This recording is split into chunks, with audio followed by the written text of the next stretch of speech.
What can 160 years of experience teach you about the future? When it comes to protecting what matters, Pacific Life provides life insurance, retirement income, and employee benefits for people and businesses building a more confident tomorrow. Strategies rooted in strength and backed by experience. Ask a financial professional how Pacific Life can help you today. Pacific Life Insurance Company, Omaha, Nebraska, and in New York, Pacific Life and Annuity, Phoenix, Arizona. What's up, Foot Clan? This episode is brought to you by PrizePicks. You and I make decisions every day, but on PrizePicks, being right can get you paid. Don't miss any of the excitement this season on PrizePicks, where it's good to be right. PrizePicks is the best way to win cash this football season. Which players are going off? Which ones aren't? Make your picks in less than 60 seconds and turn your takes into cash all season long on PrizePicks. What do I love about it? How fun and simple the experience of playing the game is. Had a lot of fun this past preseason playing and picking players that I know I believe in. You know how I feel about Jameson Williams. You know how I feel about Tyler Warren. There are a lot of players you've got that good feeling on, and you can highlight them and pick them out on PrizePicks. Check out the max discounts on the app now, like Travis Kelce at 0.5 receiving yards for the September 14th game. Download the app today and use the code FOOTBALLERS to get $50 in lineups after you play your first $5 lineup. That's code FOOTBALLERS to get $50 in lineups after you play your first $5 lineup. PrizePicks. It's good to be right.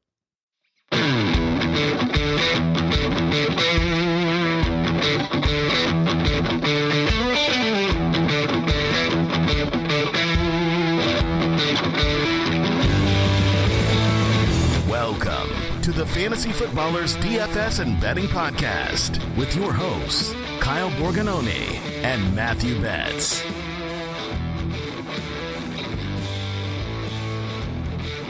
Welcome in! Friday, September 26th here, Fantasy Footballers DFS and Betting Podcast. I'm your host, Kyle Borganoni, and I am joined, as always, by Matthew. He's just trying to make a few bucks for his family bets. These kids are expensive, dude. These dang kids, man. You work all day, you grind, and they just say, doesn't matter, dude. Take my money. It's wild, man. We actually were comparing the other day grocery store bills compared to the last year to this year. I need to start winning some tournaments, brother. Okay, so hopefully you can help me out today. And you know what? I haven't been to Chili's in a few weeks, so it's time. I haven't been in less than a week, so we'll see about that. Have you ever realized that your kids, like one of my sons was explaining what we do for our job, and it was just like, yeah, my dad just kind of like never really leaves the house. He just like looks at football all day. It makes it sound like I don't really contribute to society and that I'm not helping my family at all. I mean, we are, I think, single-handedly keeping Chili's in business. So we're doing something for the world. Oh, and by the way, I did see a commercial. I mean, obviously they're targeting me. Wherever they are, they're listening in to every part of my house, you know, everything we watch. But did get targeted with a Lavazza coffee ad, which had John Krasinski and Steve Carell in it. And you purchased immediately? I definitely wanted to. That's how this stuff works. And we're just dumb enough to realize and to just say it out loud. Like I was telling Emma, hey, Bet's got all this coffee. Lavazza coffee, and then they're like, there's somebody who's pulling some switches and levers and said, I'm going to send this ad to Kyle. Well, that's smart, dude. I would purchase that immediately. It's been good. I'm not going to lie. Good. I'm proud of you. I had a nice little cup of coffee earlier with my wife. On this episode, Betz and I are going to give our cash picks for week 4. It's an interesting slate. I feel like the context of all the games on this 11-game main slate is something worth discussing. Like, as a whole, when we talk about the games we want to stack, I'm interested to get your take, Betz, because I give an overview every single week. I get to write up a lot of stuff. It's a labor of love that I get to give people in the DFS pass of breaking down the slate. And yet, every single week, I feel like there are 2 to 3 games that I could be blindsided by, and I feel like I'm like, I don't have this game enough. Or, you know, I don't have this combination. I'm not thinking about this combination in large field tournaments. So maybe just talking through this, I can cover all of my bases, and I'll just sit and create so many lineups that I'll have every single combination possible. I mean, dude, just play 150s. You play a 150 set, You're rooting for everything and nothing at the same time. It's great. That's how I love everything. That's how I feel in Showdown. Whenever I do, because I do 150s mostly for Showdown, where I pick a couple captains and I go that route. But I'm like, I don't know if that was good or bad until the fourth quarter strikes zero, and then you figure it out. Yep, and then I just look up. So we'll also give our slate breakers because I have just been killing it. Which you could take this a couple of ways, Betz. Our strategy usually when we talk about props or slate breakers is if we've been hot, you probably should fade us. I've been the opposite. Correct. I've been super cold, which just means we got to double down.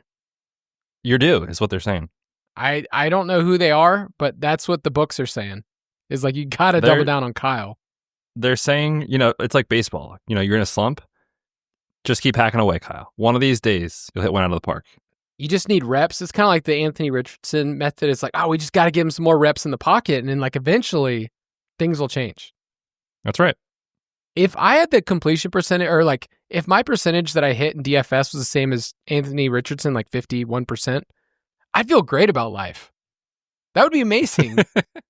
That honestly would be pretty incredible if you could pull that off. People don't realize like how low of a probability some of these tournament lineups that you're entering are in, or if they're even being entered in the right contest. Like I still fall victim to, I finish the lineup, I go, is this the right lineup for this small field or for this large field?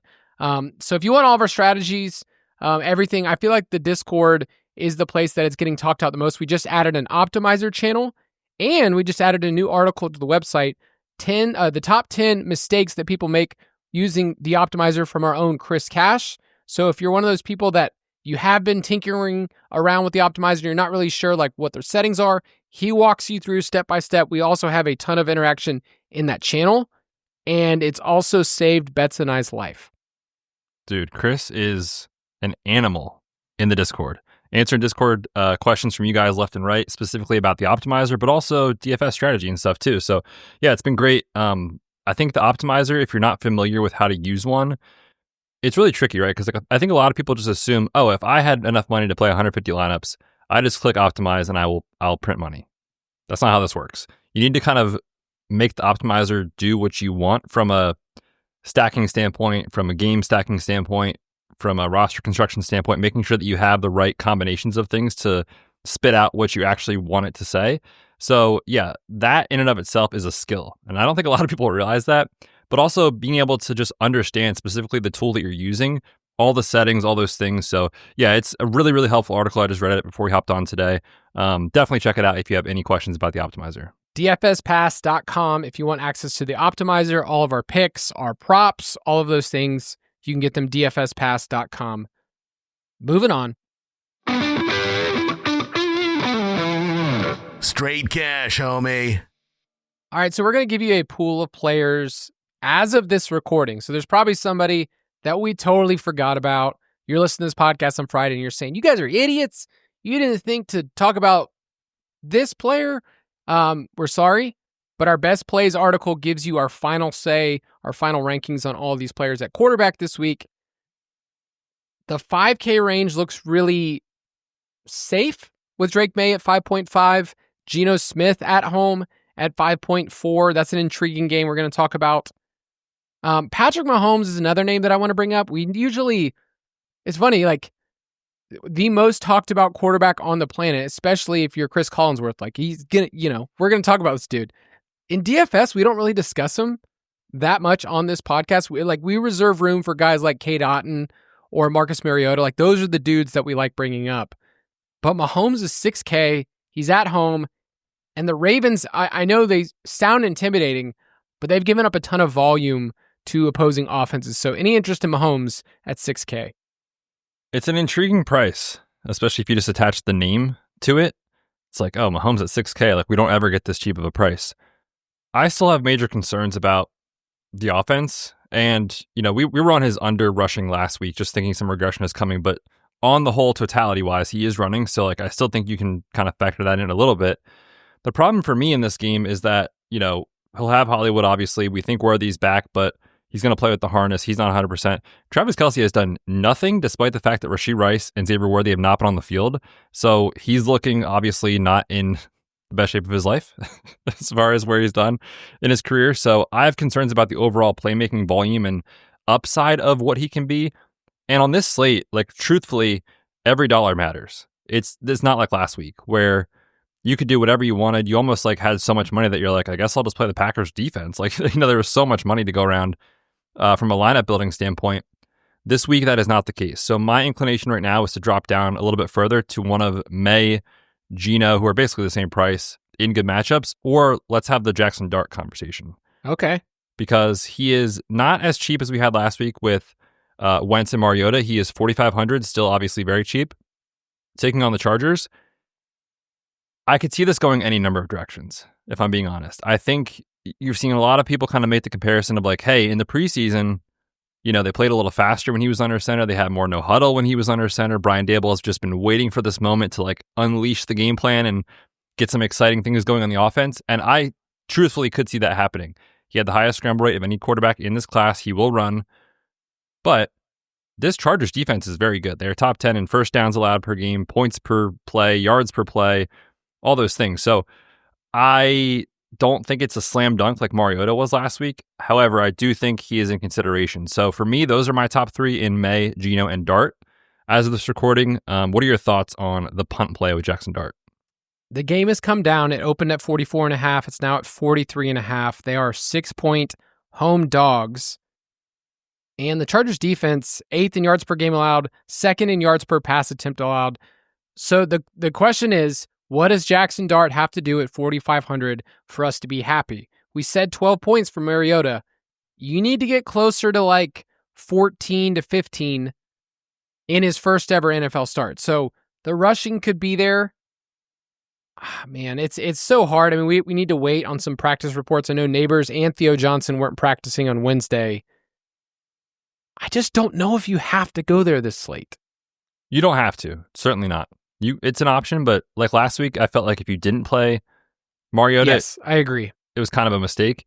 This week, I don't feel the same about Jackson Dart. But again, he's in my player pool, and I'm considering him, I'll say. He will show up, like just so you know how this works, he will show up as a good points per dollar play at 4,500 because when we project quarterbacks, and you also project a quarterback who can run, it's going to look pretty good. So I played around with combinations with him. So I'm not just throwing it aside. I liked his ability from college on the Dynasty podcast to be able to translate to the pros. He's not a clean prospect.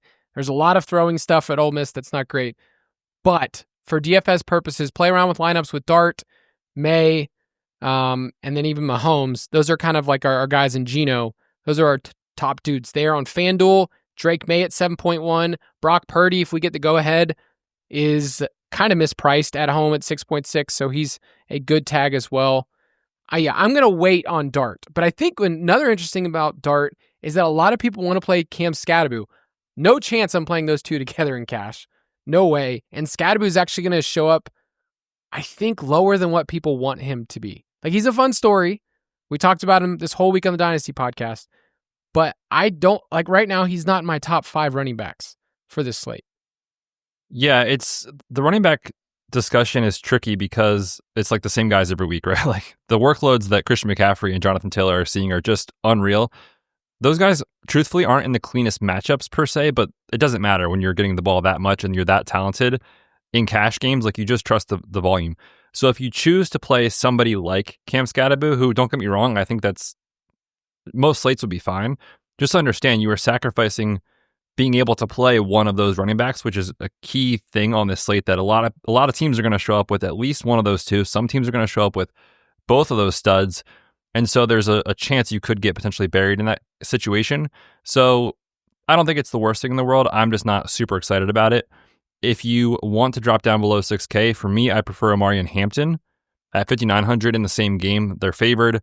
Obviously not an imposing matchup against the Giants. He is coming off an awesome game last week, 26 opportunities. Obviously, Najee Harris done for the year. So if you're going to play somebody below 6K, for me, I prefer Hampton over Cam Scadaboo. I agree, and I won't be playing those two from the same game. Just to give you Christian McCaffrey number, like one of the ways that we outline workloads is talk about weighted opportunities because a target is worth 2 to 2.5. So I split the difference at 2.25. It's worth that much more than a rush attempt. I have him down on the season for 40.6 weighted opportunities per game. The next closest running back is Bijan Robinson or Bucky Irving at 29.2. So he's going to project over the top, like our best value, despite being the most expensive player on the slate. I know that sounds like contradictory, but like even at 8.5, he should be $10,000 for this type of workload, and he's not. So CMC, Jonathan Taylor, Amarian Hampton. I like Bucky this week at 6.9. I don't know if I'll go there in cash, but he's interesting. And then James Cook, the implied point totals at 31.5, 32. If he gets in the end zone twice, that wouldn't shock us at all. No, for sure. I think he's definitely in the conversation as well. I will say, if you are itching to play Scataboo, because, I mean, come on, it's super fun. I think he's in play on FanDuel. He's 5,400 over there, so it's super cheap. You're not asking him to do much at all at that price tag. So for me, if I'm going to play him in cash, that's where it is. And I will just highlight real quick, as of our recording with Christian McCaffrey, we are projecting Juwan Jennings currently in. If he is ruled out, somehow his projection will get even better. Like it's almost impossible to fathom how it could get better, but it could get better. So if you're looking at this like early Friday morning, when this comes out, like there's a chance Christian McCaffrey's number might be even higher come Saturday and Sunday morning. So monitor Juwan Jennings. It's only going to help CMC, but yeah, it's unreal, dude. We talked about it Tuesday. He's on pace for career high in touches. Kyle Shanahan does not care at all on this guy. It is insane. I'm so worried about week 10, what's going to happen, but while it's here in September, let's just keep riding the good times. And I just want to mention Ashton Genty on both websites. DraftKings 6,200, FanDuel 6,800. We'll talk about that game more. I really like him in tournaments this week. Who, Ashton Genty? Yeah. Interesting. Dylan Lauby's backup. Dylan Lauby. Oh man, I just went through all his dude, been the worst pass protector in the league. 3 opportunities, 3 pressures. 100%. It's not good. I did just trade for Ashton Genty in my home league. I traded away Drake London. Straight up? Straight up. Interesting. I don't mind that. Buying low on Genty and ridding yourself of Falcons pain. Well, it's a Falcons league. So they're the opposite. They're like, man, I will take on this Falcons pain. Dude, have you seen this? It's like making its rounds on Twitter, apparently, that Zach Robinson is like tipping what they're going to do. Like when they're in shotgun, they're throwing on like 90-something% of their plays. And when they're under center, they're running on 90+% of their plays. No, I haven't seen that, but it makes me sad. Oh, come on, man. And like last year, like they were kind of hamstrung with, Kirk's mobility and stuff. He's on notice, I'll just say. Zach Robinson, come on, brother. Yeah, Zach and I have a history, former coworkers together, but PFF guys. Yeah, now he's a little too close. PFF Zach, PFF Kyle, PFF Bobby. Exactly. All in the cubicle next to each other. We would just huddle up and just, go over stuff together. Let's go to wide receiver because Puka is also going to project really well. I know he's expensive, but guess what? It does not matter. He is literally the plan most of the time when they have the ball. It's wow, my throat gave out there. I'll take it from here. Go for it. With as Puka, I clear my throat. Do you remember 2 years ago, I think it was, whenever Cooper Kupp had his Triple Crown season, remember there was like, for the first 6 weeks, it was like, okay, he's 7,500. Do you think this are we getting too expensive? Okay, he's 8K. Is it too expensive? 8,300. Okay. Do you think it's too expensive? The answer all along was no, obviously in hindsight. But I think now we can confidently say, as long as this keeps going the way it's going, this is not even close to where Puka should be. I love Sean McVay. He understands the assignment, right? Let's get the ball to these 3 players. Puka, Devontae Adams, Kyron Williams. Everybody else can just be out there for fun. 71% of their plays this year, by the way, to those 3 players. 3. Yes. And 70% of Matthew Stafford's targets are going to just Puka and Devontae Adams. So I wrote up both guys in cash. I think they're both awesome plays. We did see Devontae Adams pop up on the hamstring, or on the hamstring report, on the injury report with a hamstring issue on Wednesday. So obviously make sure you're monitoring that very, very closely. I think both guys are in play, assuming Devontae is healthy. Obviously, if for some reason Devontae's health trends in a negative direction, Puka becomes an unbelievable play, and I would say a borderline lock in cash at that point. But both guys incredibly strong. Good matchup against the Colts down their slot corner, and a game that you're excited about with the high total in the Dome. Puka's only been targeted on 46% of his routes so far. That is just absurd, dude. That is insane. Yeah, and he's also a player where we like the running backs this week, but if you wanted to go 2 running backs, let's say you went like CMC and Hampton, like you can play Puka in the flex. Like in cash, like he's so strong, he's projecting better than some of the running backs there. And at 7,900, that's a cheap tag. Yeah, Devontae Adams is going to project really well in the 5K range. We talked about these guys on Tuesday. Drake London, 5.7. If you don't want to do it, you don't have to do it, but he's going to project well. Jacoby Myers at 5.4. He's one of 5 wide receivers this year to have 60 receiving yards per game in every single game. Puka, JSN, Huge, Jacoby Myers, and Keenan Allen is the other one. Those are the guys. Those are the boys. Chris Olave is tied with Puka in terms of targets. So in your targets league, I've said it before, he's killing it. I was looking at his game logs, dude. It is so sad. Dude, like, it's unbelievably. And it's going to be the same thing this week, but it works on DK. Yeah, in full PPR, it's fine. He is averaging like something around like 50-something yards per game, but he's on pace for just an obscene number of targets. So, look, there's a lot of meat left on the bone. Come on, Spencer. Do it, buddy. They are, 15.5-point underdogs. Like, they're going to be chucking in this game. I think it's going to be pretty inefficient, but man, like, he seems so likely to see another 10 targets. How bad could that really be at 5,100? So maybe one of these times he falls in the end zone. But yeah, he looks rock solid. I will say there's a couple guys I'm monitoring too for like really cheap punt plays. But as of now, they're not showing up because we're not sure on injuries. So make sure you're looking at best plays on Saturday. But I think Parker Washington would come into play at 3,700 if no De'Ami Brown. So we're monitoring that news. And then up in the mid-range too, Ricky Pearsall becomes a strong play if no Juwan Jennings, as we saw last week. So keep those guys in your player pool until we get more information. Any interest in Debo if McLaurin's out? So Debo is 6K on DraftKings. He's 6,400 on FanDuel. It's probably a better play on FanDuel. Yeah, and well, I think we should just say straight up, McLaurin's not going to play. He did not practice Wednesday or Thursday, still figuring out what's going on with his quad. Didn't show up to work. Classic Terry. I hope he gets healthy, man. The NFL is so much better when he's in there, but he's not going to play, and so you're going to see a lot of Zach Ertz, I think, in cash this week, which is fine. I definitely don't want to play both those guys together, and we're still waiting on Jaden Daniels news. So, yeah, I think Debo definitely makes the player pool. It's tough when you have those guys that are, Jacoby's $600 cheaper on DraftKings, Keenan's, just below Jacoby. You've got Chris Olave down there too for even cheaper. So, for me, I prefer the cheaper options. Like I said, every dollar goes a long way on the slate. So, I don't think you're going to see a ton of him in cash, though I do think he's cash viable. At tight end, let me introduce you to a player named Tyler Warren, rookie tight end for the Colts. 4,600 on DK, 5,800 on FanDuel. And then let me list you, Betz, the wide receivers and tight ends in the NFL in the year 2025 who have more yards after the catch than Tyler Warren. That's it. That's it? That's the list? That's the list. Nobody.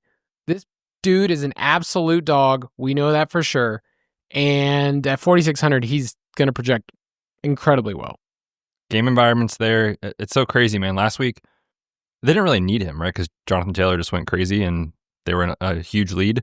This week, they're on the road. They're underdogs. I think you're going to see more than 25 pass attempts from Daniel Jones. So I like that. He still saw in that game a 20% target share. He's had at least a 20% target share in every game that he's played so far. And Kyle, this weekend is the Penn State whiteout game. I will be there. The vibes will be high. Oregon? Against Oregon. Dude, what a game. He's going to be watching Saturday night from his hotel room. He's going to be amped watching this atmosphere. And he's going to go out on Sunday and follow it up with a big game. So if you want to follow the narrative there, Tyler Warren looks awesome. I think he's in play on both sides. 4,600 on DK, 5,800 on FanDuel. Looks strong. Are you okay playing Jonathan Taylor and Warren together? I'm okay with it. Yeah. I feel like I'm probably going to end. It's more likely that Warren will end up in my lineup than Taylor, as of right now. I think that makes sense. Okay. I mean, Hunter Henry's 4K, Ertz is 4.1. They're fine, but we're going to have Warren as our top tight end. For sure. All right. Defense, you can play the Texans at home against Cam Ward and whatever he is trying to do at quarterback, which is take a lot of sacks. 15 sacks in 3 games. It's not great. Or you can flip the script. And if you want to play the Titans and punt at 2.3, I don't mind that. Cam Ward has taken 5 sacks per game. Yes. He's on pace for 85 sacks. That's not great, they say. That is absurd. Yeah, it's been a disaster. We'll see what happens with the play calling change, right? We just had the news that Brian Callahan gave up play calling duties, but So he's doing what? Come on, dude. So far the Texans are 10th in sack rate. They are 3rd in ESPN's pass rush win rate metric. He's been pressured on 43% of his dropbacks. Only the Jets quarterbacks have a higher pressure ratios here. So, oh my goodness, man. This could be so bad. Like, does he even make it out of this game? I'll follow up that with another question. Which Brian gets fired first? Brian Callahan or Brian Daboll? I think the fans in the last week's Titans game were chanting "Fire Brian." Yeah, were they talking about Brian Daboll? If your name's Brian out there, I'm sorry for this portion of the podcast, but it's true. They are the most likely, other than Mike McDaniel, obviously, who could just be like, I don't care anymore. I don't think he does care anymore. Okay, so what we were talking about him, fun little bus stop conversation. The dads, kids get on the bus. We were all talking about Mike McDaniel, okay, as dads do. And we're like, he's the guy at work that was like a really good analyst. Like, he's really smart, really innovative. You're like, oh, we got to promote this guy. He becomes a manager, and very quickly everyone's like, this guy sucks with people. Like, everyone's like tired of it. And we're like, we should have never promoted him. I think the shtick is up. I think so too. I think Daboll's bought himself a little bit of time with Dart here. If Dart somehow, is fine and they win against the Chargers, imagine if they beat the Chargers, that buys Daboll at least another 3 weeks. Yeah, for sure. Yeah, that's what I'm hoping for on this slate breaker. If I get this right, it will buy me a couple more weeks of still hosting the podcast. And then people will forget the first 3 weeks? Yeah, they won't even remember which picks. Like, I definitely don't think about the guys that I put down. It's been bad. All right, let's take a quick break, and we'll be right back. What can 160 years of experience teach you about the future? When it comes to protecting what matters, Pacific Life provides life insurance, retirement income, and employee benefits for people and businesses building a more confident tomorrow. Strategies rooted in strength and backed by experience. Ask a financial professional how Pacific Life can help you today. Pacific Life Insurance Company, Omaha, Nebraska, and in New York, Pacific Life and Annuity, Phoenix, Arizona. Traditions are a game changer. Traditions have the power to turn a simple moment into a memory. Bring a whole city together. And they're even what inspires us at Tostitos to make our masa the traditional way. Starting with whole corn kernels. No artificial flavors, colors, or preservatives. We craft our chips for whatever your tradition is. Tostitos. Tradition matters. Official chip and dip sponsor of the NFL. All right, we've got a couple of games we're going to break down here for the Week 4 main slate.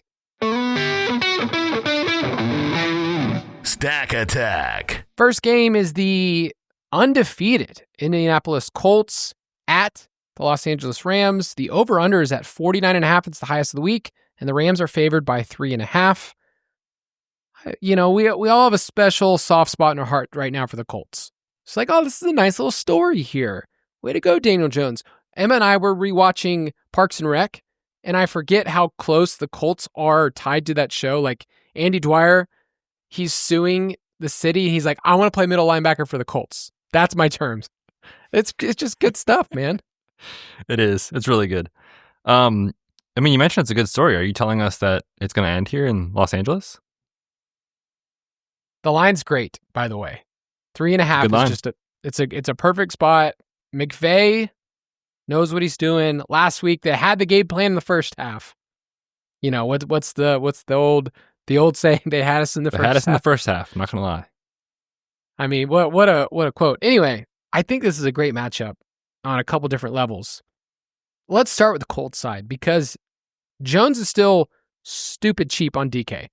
And at 5,600, knowing that he's running the ball the way that he does, it's pretty easy to just say, I'm going to double stack him. You're going to get him with Tyler Warren, and then you just figure out what the other option is.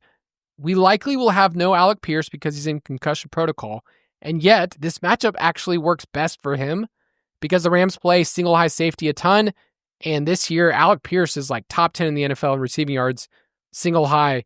That's probably going to be the A.D. Mitchell role, which you probably didn't expect us to say his name.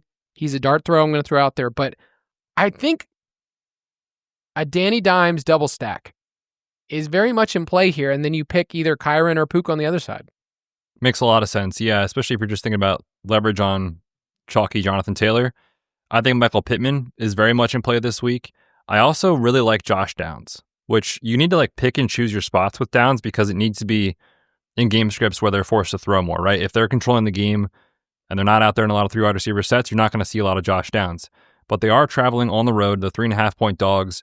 I feel like the Rams are going to come off this Eagles loss, which they should have won that game, come home and just, McVay is not going to mess around. He's going to kind of keep the foot on the gas, which they did not do last week. They had to kick a bunch of field goals and just kind of fart around and let the Eagles steal that game. I don't think they do that in this spot. So I think Dana Dimes is going to be pushed. And if he is pushed and they're having to throw more if they're losing, Josh Downs becomes really interesting. And I don't think anybody's going to go there. So I think he is really interesting this week. He's 4,100 on DraftKings, very, very cheap as well. That's the other good thing about this stack too. If you do play Daniel Jones with one of the wide receivers and then Tyler Warren, all those guys are below 5K as far as the stacking partners. I think game theory wise, because Taylor has slowly just been incredible, everyone kind of expects him to be, and now he's priced more than he was before and the roster percentage is there, that I likely will just come in underweight because of where this game is on the slate. It's in the afternoon, and I think that the Rams are a pretty good rush defense. So, I think my early take is I will be underweight Jonathan Taylor compared to the field. Agreed. All right, so on the Rams side, there's not really any like sneaky plays. Like you just, I literally tried to break down this and go, okay, am I playing Whittington? Tutu has like 2 targets on the season. Like it's really hard. Yeah, they're not really involving the tight ends or anything like that. So I think it's pretty clear how you play this game. I'm not playing Stafford personally. Like we just haven't seen, for as well as he is playing, which he is playing very well. A lot of times you don't need him at his salary in DFS, if that makes sense, and he can still support Puka and Devontae Adams, and that be the case. So for me, I'm not probably going to play Stafford this week. I would be stacking up the Colts side and then just bring it back with one of the 3 studs. I think Kyren has a chance to be kind of interesting here just because he's not really in like the cash builds right now. He's 6,300 on DraftKings. That's not a bad tag at all. You are seeing a little bit more Blake Corum, but still not that much that it makes me that worried when you're playing for ceiling outcomes anyway. So I could see Kyren coming in at like, I don't know, 10, 12%, something like that. Seems pretty reasonable in tournaments, especially if you do want to get some leverage on Puka or Devontae, who should be pretty chalky. Yeah, or JT in the same game. Like I think Kyren stands out to me as a really good tournament play. The Colts are 30th in EPA per rush attempt so far. So if you wanted to just say, hey, I'm not stacking up the quarterbacks, but I like this game, and while everybody else is chasing it, I'm playing Kyren and Tyler Warren, a chalky Tyler Warren. I think that's a totally fine way to look at this game. If you wanted to play Kyren in the Rams defense, I also think that's an intriguing way to kind of attack this game, and you're saying the Colts side fails and Daniel Jones somehow implodes. Not that he's ever done that before. No, Kyle, don't put that out there. Rams are 2,900 defense, by the way. Pretty nice price tag on there, and they can get after the passer, obviously. Okay, so what's your Vegas take here? I think the Rams go home and take care of business. I'll say they cover the -3.5. I took the Rams in our company picks, and it's a McVay pick. That's exactly what it was. Hopefully we get some good news about Devontae Adams. But moving on to the Saints at the Bills. The line is at 15.5. It was at 16 for a while, but the Bills are favored by 15.5. The over-under is 47.5. That gives the Bills almost a 32-point implied total, and the Saints at 16. So it's a very lopsided game that usually you would look at an onslaught stack. The reason why we like this game so much is that Buffalo controls the clock, controls the game. They're number 1 in plays per game.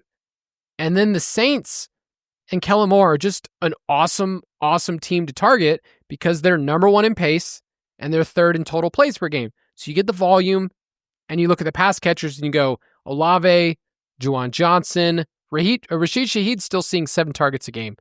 All of those guys are on the board. So it's more of just saying, like, how many Bills do you need, and what are the different game scripts? I wrote out 5 different game scripts in the Pace of Play article, and even then I was like, man, I feel like there's another 5 different routes for this game. So how are you handling the Bills side? Yeah, I thought it was really interesting last week where, everybody expected them on that Thursday night game. I think the spread closed like 11.5 or something like that. It opened like 12.5. Another kind of similar situation where everybody just assumed they would walk all over Miami, and they kind of like played with their food a little bit and let Miami hang around. I wonder if the Bills just go out and don't mess around and put up 35 points here and really take control of the game, which would be awesome for DFS if you are playing the Bills. The tricky thing is, as always is the case with Josh Allen, how do you stack him, right? Because they're still doing the wide receiver committee type thing. None of these guys are really popping as far as like a usage standpoint every single week. And last week, it was weird because everything was so short with the passing game. It was weird.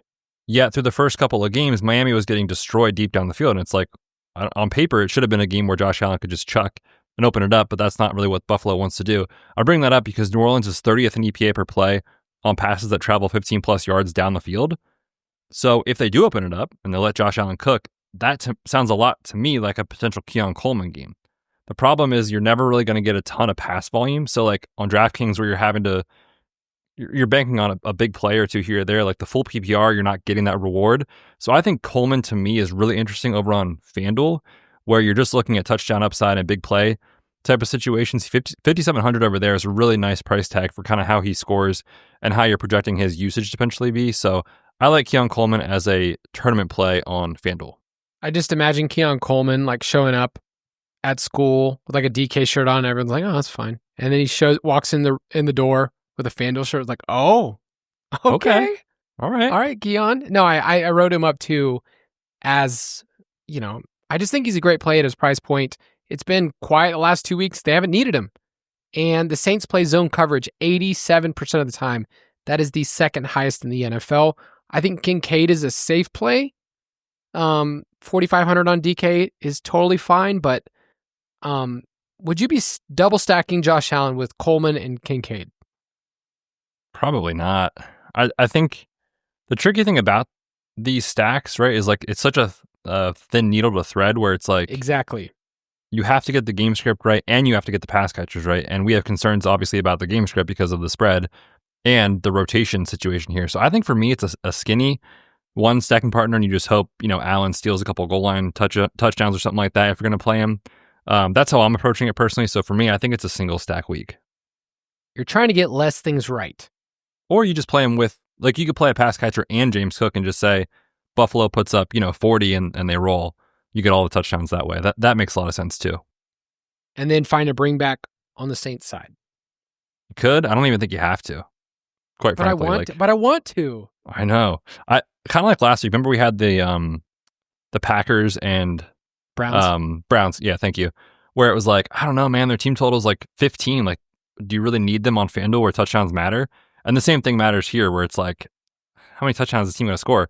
But in DK, where you get rewarded if they're in a negative game script and just peppering these guys with targets, that's where I'm interested. So yeah, Olave we already talked about. Shaheed 4,600 is fine.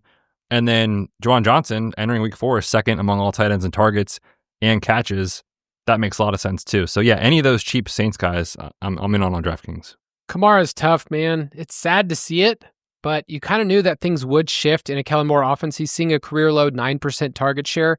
So at 6,100, this would be the game script where last year we'd go, oh man, Kamara's probably going to see 8 targets. And now you're like, they're not utilizing him that way. Spencer Rattler doesn't care. Coach didn't tell him to do it. You know what we need? Derek Carr. You think he's ready to come back and get shellacked by 2 touchdowns? Certainly not. He's probably having a great life right now. I like Playing the golf, angle though of hanging out with taking. the fam. Oh yeah, no, he was on TV for the Brazil game. Oh, I I saw saw that. Yeah. I like the angle of James Cook, Coleman avoiding a expensive Josh Allen, and saying that Cook scores twice, Coleman scores once, and you get there that way. But on DK, I'm going to be playing Olave. I think Shaheed's really good on FanDuel, and I'll probably meet the field with Juwan Johnson because he's just seeing a crazy amount of volume. Like, as a wide receiver, think of him as a wide receiver at 4,200. He would project really well. And I don't think he's really going to get played very much. Because of Warren? Yeah, because of Warren, because of Zach Ertz. Zach Ertz is 4,100 on DK, and Juwan Johnson's 4,200. So the old PPP, Kyle, right there, makes a lot of sense to me. It's hard to pivot when Juwan Johnson's locked in your lineup, though. Oh, man, he's so good. Is he that good? I don't know. He's just getting targets. I told you I have a home league team, full PPR, where I have Tyler Warren, and then I've been flexing Juwan Johnson, baby. It's worked pretty well. Another fun narrative for Juwan. He started at Penn State, transferred to Oregon. Mm-hmm. Who do you think he's rooting for this weekend? He finished at Oregon. He's going there. Okay. Well, then I can't play him this week. Man, what a cool game, by the way. Oh, I'm so excited. There's so no Betz way is going to be super behind on DFS on Sunday. Correct. Okay. Totally worth it. I will be taking the Saints plus 15.5. Wow. I was expecting you to say Buffalo, and I was going to take the Saints. It's just in the NFL, man, it's kind of hard to cover these massive spreads. So I agree. Spencer Rattler plus 15.5. Definitely lock that one in. Bears at Raiders is the last full game we're going to cover. This line's going back and forth, where I've seen the Bears up 1.5. I've seen a pick 'em in a couple places. I've seen the Raiders minus 1.5. So it's basically a pick 'em to me. The over-under's at 47.5. And this game has a pretty nice GPS score if you're looking at game pace. The Bears are 5th in seconds per play, and they can't really run the ball. The Raiders cannot run the ball, and Geno's had these massive games where he's just throwing the ball down the field, and Trey Tucker becomes Jerry Rice. It's pretty wild so far. Both these teams are bad at defending the pass. It just sets up really well for a back-and-forth affair. I think my favorite player, though, is Genty, and on FanDuel, he is 6,800. Yeah, I think that Genty, he's going to get rostered, though. He's not just like completely off the board in that sense, but he's going to get involved in the passing game more. The Bears' rush defense is really, really bad. They're second highest yards per carry allowed and the most yards before contact per attempt. 60% of their opponent's rushing yards so far has occurred before anybody has touched them. So I think Genty is a great play, which would mean that you would play Caleb double stacks on the other side, and Caleb is not going to be played nearly as much as he was last week. So I love the setup for Genty. This is an awesome game. I'm really excited about this one because there's a couple ways to attack it where I don't think you're going to see like outsized roster percentage on any of these guys. Maybe Jacoby just because he's kind of in the cash conversation, but you know, a lot of the optimal builds right now are kind of giving you a 4K tight end. So Bowers becomes really interesting if you wanted to play a Geno double or as a one-off or as leverage off of Jacoby makes a lot of sense. And then, yeah, on the other side of the ball, like you said, Caleb, like for all the real life NFL kind of issues he's had since he entered the league, like for fantasy this year, he's been very good. So this is a spot to attack. The Raiders just got crushed by the Commanders last week. They've been destroyed on deep passes as well, which the Bears have too. So I could see a game where it really speeds up because each defense is giving up big plays.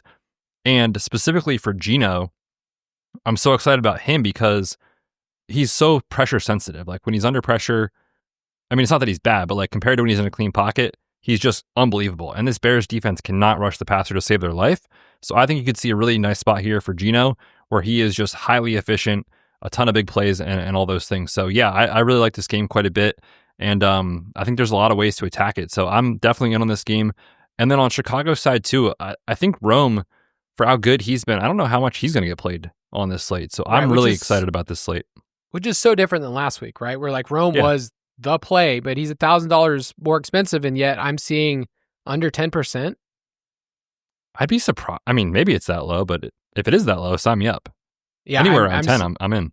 I'm seeing 10, 12% on one website. That's pretty good. So a Caleb double stack is more expensive than it was last week, and yet people aren't playing that. So Caleb, Odunze, you can always throw in DJ Moore. If Colston Loveland doesn't play, Cole Kmet at 3K is quite interesting. Certainly. I feel like they might sit leveling out. That's just a gut feel, but make sure you're monitoring best plays and Chicago's practice reports. But yeah, if it's just Cole Kmet, I mean, that makes a lot of sense. He will enter the cash conversation at that point. Yes. 3K is very cheap. So yeah, both these tight ends in this game are very, very interesting. Any other takes here? I just think we're saying play this game. There's a lot of routes. If you want to go Genty and Odunze and just get out of this game, that's totally fine. But Geno double stack with Jacoby and Brock Bowers and bring it back with somebody else on the other side. If you want to do Caleb double stack and then Genty, I love that combination too. You chasing the Trey Tucker performance? You know me, so I won't even have to say anything. What do you think I will be doing? Man, this is so painful. He has 2 top 24 performances so far this year out of 3 weeks. That's pretty good. Chris Olave. Stop. Does Stop. not. Yeah, I mean, if you missed it last week, 8 for 145 and 3. Obviously regression is coming. I will say he has 9 and 8 targets in the last 2 games, so it's not like he's not part of the game plan. Like, I think it's fine if you wanted to include him at low roster percentage. He's what is he on DK? 4,200. Yeah, that's fine. I will probably make him a Geno only play. Yep, that makes sense. Okay, and I will just take the Raiders money on. I'm taking Raiders too. It kind of feels like a sell high spot on Chicago. Like entering the Dallas game, everybody was like, "Yeah, this is it, man. They've got issues." Then they play the Cowboys, which is the ultimate get right spot for everybody. And now everybody's like, "Dude, Bears to the playoffs, Bears to the Super Bowl." I don't know. So yeah, I'm taking the Raiders. Did you realize that we were in agreement on those 3 games? Oh, that's never a good sign. It's terrible, man. It's a terrible, terrible idea. Yeah, not good. All right, quick mentions of other games. Cleveland at Detroit. If you want to play a Lions onslaught stack, that's totally fine. If you're a real sicko like me, I'll be playing some Joe Flacco in some tournaments and just letting it rip. You're a sick individual, Kyle. One of these days, Flacco will be alive. Does he finish the game? He's been so bad, by the way. Does he finish this game? We could see some Dylan Gabriel. The spread is now 10 points. I think the easier thing for me to do, which is the way I wrote it up, is a Goff double stack, and then you figure out if it's Judy you want to bring it back with. Yeah, it's interesting, right? Like the Lions, I mean, their team total is 27.3, so they look good. This Cleveland defense, man, is the front 4 is just unbelievable. So this is one of those, like, if you're an old school football fan, you love watching the trenches. Oh, Lions offensive line against Browns defensive line. I mean, that's what NFL Sundays are all about, Kyle. So I'm less interested in this. Just, I don't know, short week for the Lions. And nobody expected them to just dominate the Ravens. They did. I don't know. Kind of feels a little trappy to me. Oh, a little bit trappy. People will play some Gibbs. They'll play some Amon-Ra. They always are going to get some roster percentage. I don't think anybody wants to play Jameson Williams. And with a 13% target share, I get it. You need a big play. He's always going to be a better on FanDuel. But the Cleveland defense is second in yards per play allowed, and then number 1 in percentage of runs stuffed at the line of scrimmage. So it could be a gross game. Right now, the over-under is at 44.5 in a dome. But it's just a game that I want to put on people's radar. You wanted to bring up Jacksonville at San Francisco. Yeah, I think this game could go a number of different directions depending on the injury report. So I'll just kind of lay out the case for it. Basically, is like, if we get Brock Purdy back and you have no Juwan Jennings, the Purdy stacks, like, where the ball is going. It's going to Christian McCaffrey and it's going to Ricky Pearsall, which makes those stacks ultra condensed. You're going to get almost all the touches for the 49ers. That is really interesting, especially given their price point. We mentioned Purdy on FanDuel. He's 6,100 on DraftKings, not going to get played very much. And then we talked about CMC, and Pearsall is 5,700 on DK. He's 6,300 on FanDuel. So good tags on him. So I like that stack if no Juwan Jennings. And I will say the defense for San Francisco with Robert Saleh has been very good this year. However, the splits without Nick Bosa, as far as like pressure rate and EPA and stuff like that, they go way, way down. So I think there's a chance we could see, hopefully, some performance from the Jaguars offense here. It's been kind of lackluster, But if you're looking for a, hey, nobody's going to play him, it's been so bad. I mean, I love Payne. Brian Thomas Jr. at 5% in this game? I might do it. So I just want to put that on your radar. It's interesting. It is interesting. It'd probably be more of a correlation play for me. I can't spend my money on Trevor Lawrence. I've done it. It's not fun. You've been there before. All right, let's take a quick break and we'll be right back. Tires matter. They're the only part of your vehicle that touches the road.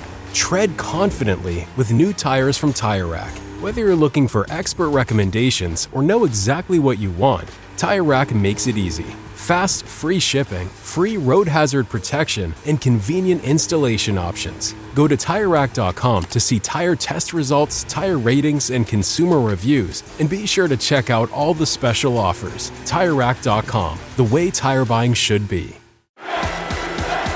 Traditions are a funny thing. They're why we tailgate in the pouring rain, wear full body paint, and refuse to wash that lucky jersey. And just like in football, tradition is what inspires us at Tostitos to make our masa the traditional way, starting with whole corn kernels. No artificial flavors, colors, or preservatives. Crafted for that perfect crunch. Tostitos. Tradition matters. Official chip and dip sponsor of the NFL.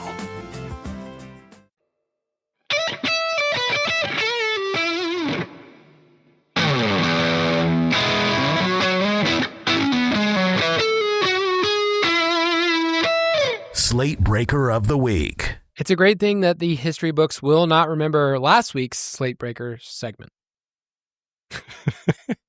Speak for yourself, Kyle, okay? I said if Juwan Jennings does not play, Ricky Pearsall is my backup. And he had the Flames on Sunday, so speak for yourself. That's true. I'll be honest, I only remember you saying Juwan Jennings. Because he's a dog. But you would have given some type of caveat because I know you and you know the injury stuff. That's what I said. I said, if Juwan Jennings doesn't play, Ricky Pearsall is my backup. See, but what you didn't hear me say was I said, hey, if CeeDee Lamb goes out early in the game. If CeeDee Lamb gets a high ankle sprain 3 minutes into the game, then Trey Tucker. I did not play Trey Tucker, I can tell you that. Dang it. All right. Hit me with your slate breaker. It's kind of been frustrating for Brock Bowers. Not really been the best start to the season. I've had so many offers this week where I could trade Tyler Warren and something else to get Bowers, and I'm like, is it that different? It might not be. But if we go back just a month, right? This is tight end 1 off the board in redraft, tight end 1 off the board in best ball, coming off the best rookie season we've seen ever. And Gino's been playing up and down, but really excelling in good matchups. This is an unbelievable matchup for Gino, as we just talked about. And for Brock Bowers, I attribute his recent kind of inefficiencies to the knee injury he suffered in week 1. He was crushing in week 1 before that happened. He did practice in full for the first time since the injury happened. So I think we're going to see a much healthier version of Brock Bowers this week. And if that happens, this is a matchup that you can definitely exploit against the Bears. And on top of that, it's silly that this even matters, but I think it kind of does. Michael Mayer is in concussion protocol. If he sits, that's another little nudge there as far as targets to Brock Bowers. So I love him in this spot, whether it's a one-off play, stack him with Gino, leverage off of Jacoby, whatever you want to do. I just think it's a really interesting way to build because, again, everything that you're going to see in the optimizers, likely you're going to funnel you into the 4K range so you can spend up here, get contrarian, and hope Brock Bowers has a huge game. Nope, I love it. The game flow for that game, like part of me wants to look at it and be like, okay, I think they're going to get Genty going. This is a good matchup against the Bears. There's another side where if Caleb cooks and Bowers sees, 8, 9, 10 targets, like nobody's playing him at that price point. There's just a massive gap like you talked about. So I like that Bowers call. He does have the dog and he was a dog in college. So I want to bring up a player that I think is going to get squeezed out this week. And I think so too. He's going to fall through the cracks, and that is Marquise Irving, a.k.a. Bucky Irving. I had to mention his real name. I'm seeing 12% on a lot of sites, which for some people might be like, hey, that's a lot. Going through all the running backs we have, like I'm looking at our optimizer right now, that's the RB9 in terms of roster percentage. Whenever we get to look at different running backs and like, oh, this guy's 10, 12, 15, 20%. McCaffrey's going to get played a ton. RB9 means he's way down there. He's seen 39% of the team's total rush attempts and targets through 3 weeks. Last week, it was at 47%, meaning like 47% of the time against the Jets, he was basically the game plan. The only running backs this year with a bigger workload in terms of team share, CMC, Saquon Barkley, Josh Jacobs. That's it. That's the only dude. And you're not paying for that at 6,900. He hasn't scored a rushing touchdown yet. Spoiler alert, I think that one's coming. Tristan Wirfs has been practicing all week. He said that he was shooting for this Eagles game. The Philly just has a bunch of injuries, right? You let me make sure I'm not mixing these up. Who's hurt? Kyle, you nailed it, man. Good job. Tell me who's hurt. I can't remember. No, we're monitoring the Eagles defense right now. They had some guys that were key guys on defense not practice Wednesday. They had Zach Bond on the injury report, Jahad Campbell. They also just put Nolan Smith on IR. Those guys were back at practice in some capacity Thursday, so monitor that. But even with those guys in there, like the run defense has not been incredible. So I'm in on Bucky, especially considering like Mike Evans is such a big part of when they get in close to the red zone. You'll see a couple targets for him. Obviously, Mike Evans, Chris Godwin, even if he plays, clearly not 100%. Like the workload is certainly there for Bucky. Yeah, Eagles rush defense is cool in name only, and you and I were talking scheme stuff earlier. They don't give up big explosive plays, but they have the lowest stuff rate of any team in the NFL. They're the 9th highest yards before contact. So I'm not saying Bucky's going to go there and have all these huge rushes, but the type of volume you're getting from him mixed with a home game here, I just think Bucky's one of my favorite plays that I'll definitely be over the field. If he's at 12%, put him at 20, whatever it is, especially in small field. He's also seen a 14.9% target share. That's with Mike Evans, with Igbuka. Like, I mean, no Mike Evans. Could this get to, I don't know, like 18% in this game? I think that's possible. So I love Bucky this week. Love it. Prop it like it's hot. So far in this segment, we're 3 weeks in. Are we 6-0? Ooh, I have no idea. We'd have to go back and recheck. It's gone well in this segment if you wanted to follow along with us, which means it's only going to go well from here on 0-2, baby. Here we go. That's how it works. A little bonus one I'll give at the top is Betz and I were talking, but Bucky Irving, anytime touchdown at plus 115. I don't mind it. I like it. I'm going to play it. Cool. I already played it. Hit me with yours. We're both talking Packers wide receivers in this one. That is the Sunday night game. Yes, I hate overs so much, but specifically with this Packers team, the reason I hate overs with this team is because, like we've talked about Jordan Love, like he kind of needs to be pushed for a lot of pass volume. However, this is a spot where he could really spike in efficiency, and I think that really benefits Matthew Golden. So my play here is going to be longest reception over 20.5 yards. Found that on FanDuel. It's also 21.5 on other books. Totally good there. Dallas is getting absolutely crushed deep down the field. Jahan Dotson had a nice 51-yarder in week 1. How about week 2? Well, let's look at Malik Neighbors, 48 yards. Wan'Dale Robinson, 50 yards. Darius Slayton, 52 yards. How about last week? Let's look at that. Luther Burden, 65 yards. Roma Dunze, 35 yards. DeAndre Swift even had a 41-yarder, and Colson Loveland had a 31-yarder. So when you look at how Jordan Love plays, push the ball down the field, this Dallas defense can't stop anybody down the field. I like Matthew Golden's chances here to catch a 21-yard pass. I do have concerns about like overall reception volume, but just give me one big play. I think we can cash this.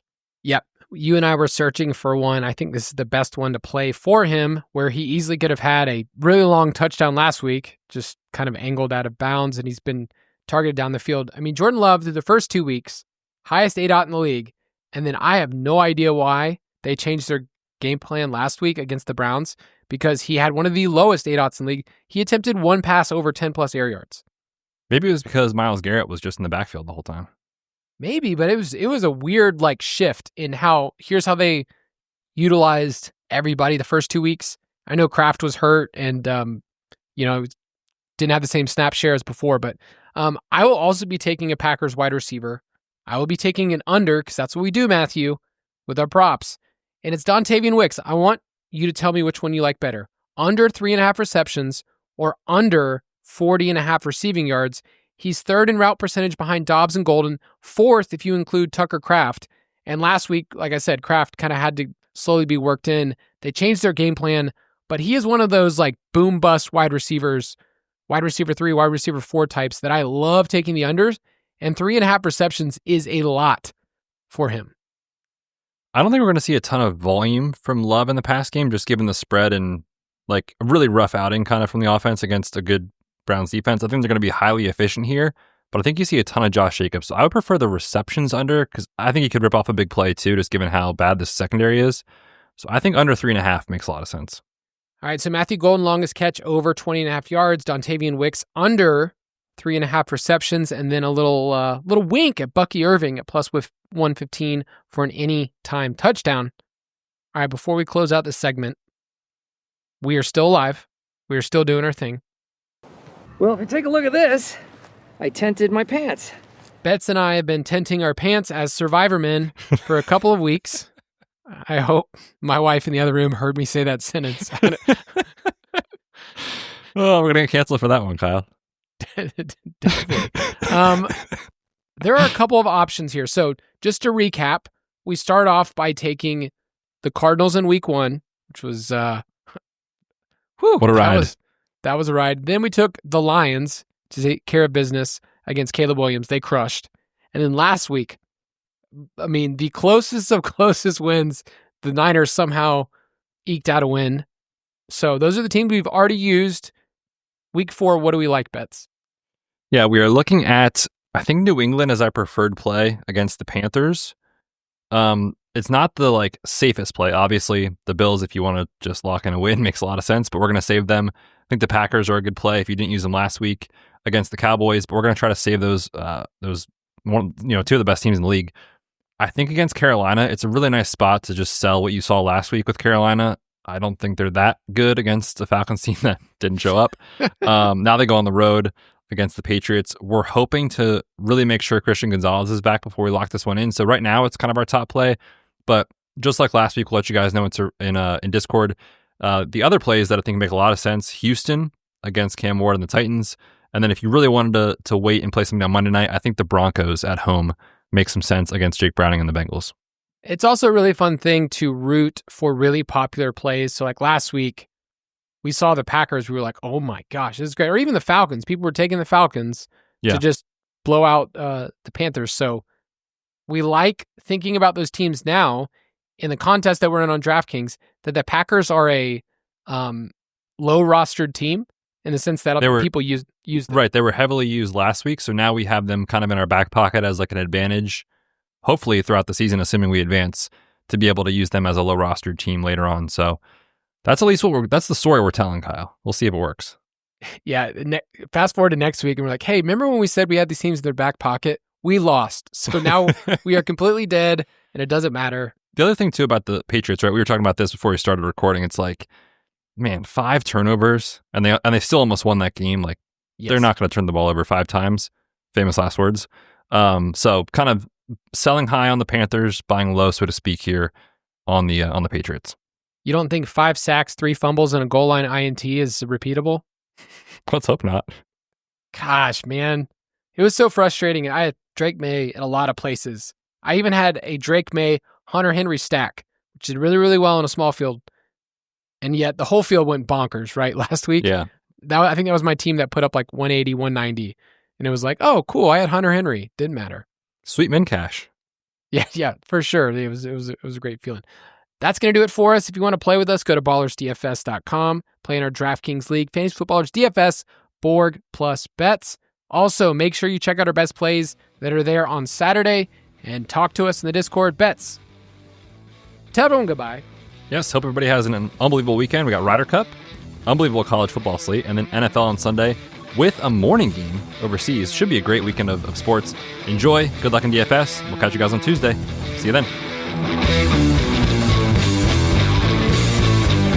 Thank you for listening to another edition of the Fantasy Footballers DFS and Betting Podcast. Don't forget to visit us on the web at thefantasyfootballers.com. Tires matter. They're the only part of your vehicle that touches the road.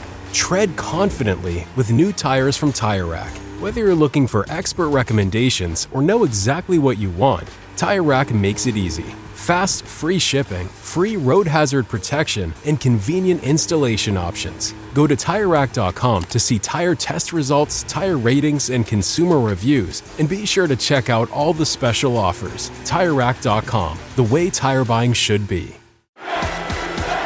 Traditions are a funny thing. They're why we tailgate in the pouring rain, wear full body paint, and refuse to wash that lucky jersey. And just like in football, tradition is what inspires us at Tostitos to make our masa the traditional way, starting with whole corn kernels. No artificial flavors, colors, or preservatives. Crafted for that perfect crunch. Tostitos. Tradition matters. Official chip and dip sponsor of the NFL.